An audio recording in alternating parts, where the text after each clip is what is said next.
অভয়াপুৰীৰ এম বজাৰ শ্বপিং মলত নিশা চুৰিকাণ্ড।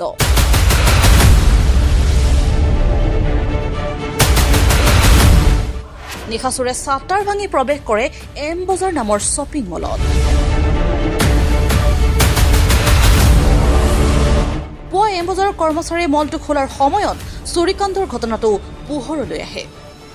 চোৰে ছাটাৰ ভাঙি প্ৰৱেশ কৰি প্ৰতিষ্ঠানটোৰ লকাৰৰ পৰা ৩ লক্ষাধিক টকালৈ উধাও হয়। পাছত ঘটনাস্থলীত অভয়াপুৰী আৰক্ষী উপস্থিত হৈ তদন্ত আৰম্ভ কৰে। অভয়াপুৰী বজাৰৰ মাছ মজিয়াত থকা শ্বপিং মলটোত হোৱা চুৰিকাণ্ডই নিৰাপত্তাৰ ফোপোলাস্বৰূপ পুনৰ উদঙাইছে।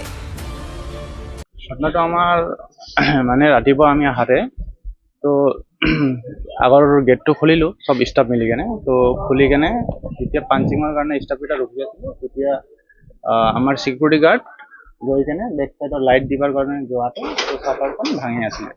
এইটো ভাঙাৰ লগে লগে আমি এইটো টাচ কৰা নাই, টাচ নকৰাতে আমি আৰক্ষীক জনালোঁ। তো এতিয়া আৰক্ষীয়ে যি কৰিব আৰক্ষী কিমান মান টকাৰ দিছে? টকা একজেক্ট এতিয়ালৈকে হিচাপ হোৱা নাই, চামথিং ৩.৫ লাখৰ ওপৰত হ'ব।